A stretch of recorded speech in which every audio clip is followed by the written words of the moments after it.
guys, welcome to the first series of the online meetings by EOSeoul.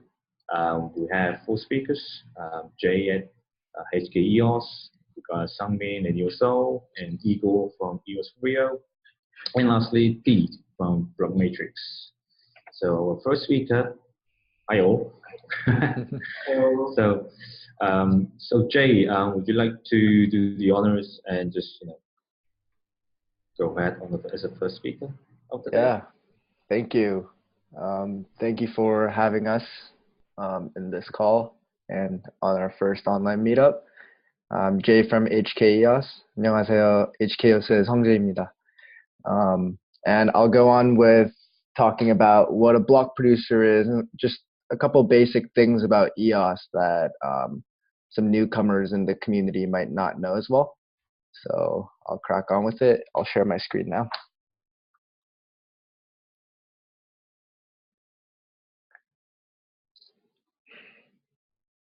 All right, so what is a block producer? We'll start with a little bit about EOSIO, the software, which was developed by Block One. And Block One is the one that created EOSIO's software, along with several community developers that contributed to it over time. And it's open source. You can find all of it on GitHub. And it is based on DPoS, or Delegated Proof of Stake. And EOSIO is supposed to have a couple main benefits, which are faster transactions. The community gets to control who is delegated to become a block producer on the chain by voting. And it's also supposed to be very scalable because of the fast transaction process.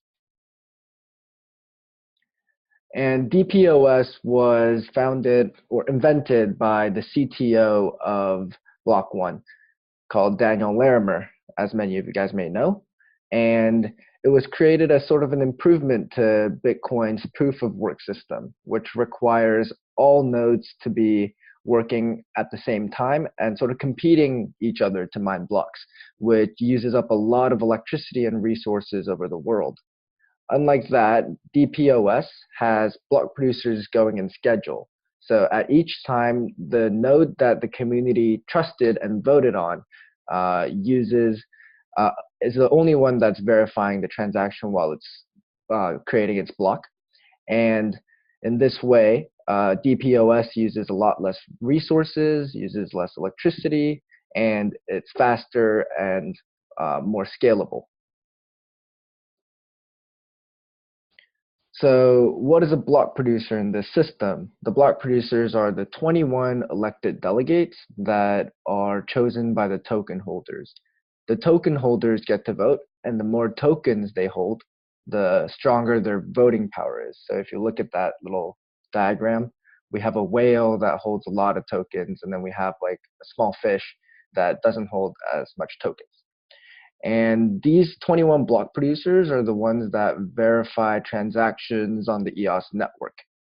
And they can actually change very quickly.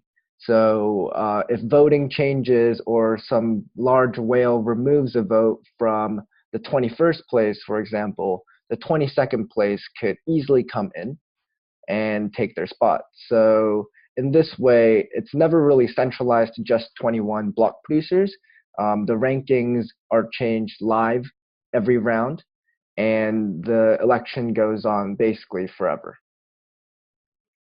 So how does it exactly work? So we have these block producers producing 1 block per 0.5 seconds, and each producer creates 12 blocks per their turn.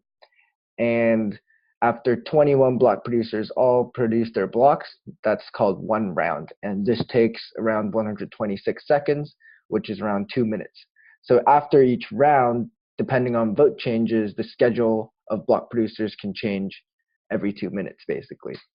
And when we were in testnets, we saw that the transactions per second could actually go over 1,000. But currently in mainnet, I believe that we only have around 592 as the maximum transactions of yet. But nobody's been trying to performance test mainnet that hard over that limit or that transactions per second quantity yet. So what exactly do block producers need to get started? Obviously, running one node on a MacBook Air might not be the most appropriate for a block producer trying to create a secure and highly available infrastructure. But then again, unlike some other protocols, you don't need something like a full rack of servers in a full data center just in order to produce blocks in EOS. So the right picture is a bit of an overkill. Block producers have been working for months on testnets, doing performance tests and everything in order to find out what is really ideal for a block producing infrastructure.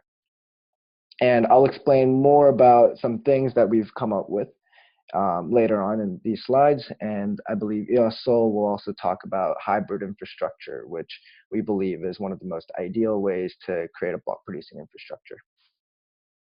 So why would block producers even want to do this? They're spending money, they're spending time. Well, we do get some sort of rewards by the system. So EOS actually inflates its tokens by 5% each year.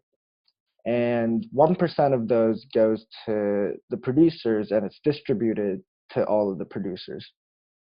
And this is depending on the number of blocks each producer creates and the vote percentage of the producers, which is from the community. So 0.25% of the 1% inflation going to the producers are distributed by the per block rewards. And depending on your vote percentage, you could get more or you could get less. So even though you're not in the top 21, you could get rewards as a backup standby producer, which makes sense because you need to keep your infrastructure up because you never know when you're going to get voted in or out. And there's still a minimum of 100 EOS per day. So if your vote percentage is currently less than 0.5%, then you wouldn't be above this threshold, so you wouldn't receive any rewards. And this limits the possibility of people just registering and putting their votes on themselves and basically making an investment of just their tokens without really putting anything up or helping the community. And then there's the 4% savings, which is going to be allocated in the future by the worker proposal system in order to grow the ecosystem and the community itself. So specifically for HKEOS, we're planning on reinvesting a huge portion of our block producing rewards back to the community by incubating and funding dApps. And we believe that this is one of the best ways to grow EOS is to create more projects on top of the chain and make sure that EOS is really utilized and gets a lot of traffic in the next coming months and years. We also spend a big portion on infrastructure in order to keep up the highly performant and secure setup that we have right now. So who are the block producers right now? Well, we do have 21 main elected delegates producing at the moment. They change quite regularly based on votes. We also have standbys based on the vote percentage, as we just mentioned. And at the moment, there are around 58 paid teams. 21 of them are the block producers, and then 37 of them are standbys, the last time I checked. And we have worldwide candidates where our nodes are placed everywhere globally on almost every continent. So we obviously have HKEOS, we have EOSRio, who's talking today, Sweden, EOSeoul, who's talking today, EOSDAC, Cafe, BlockMatrix, Pete will be talking today too, and then we have EOS42. And there are much more over the world, but this is just to show how we have a great distribution around the world. And what are block producers doing to help the community? We run test nets, we do a lot of tests to optimize our infrastructure. We try to educate and help the community and have conversations with them and answer their questions. We support dApp projects and try to get them to be deployed on the EOS mainnet. We also create a lot of tools to help the community and help get people started and join the community. So what is HKEOS doing?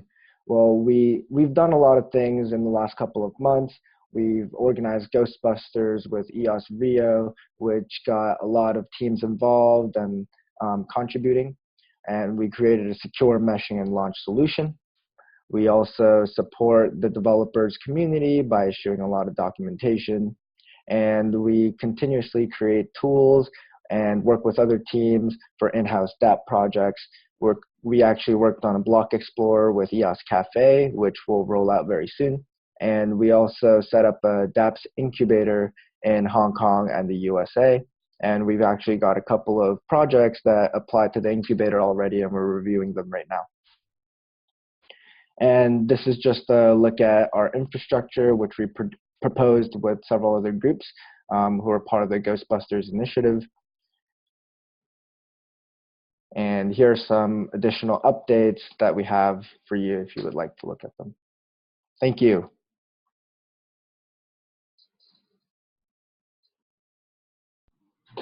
Thank you, Jay. I think that was a solid foundation for other speakers to give to a deep dive on the bit more technical side.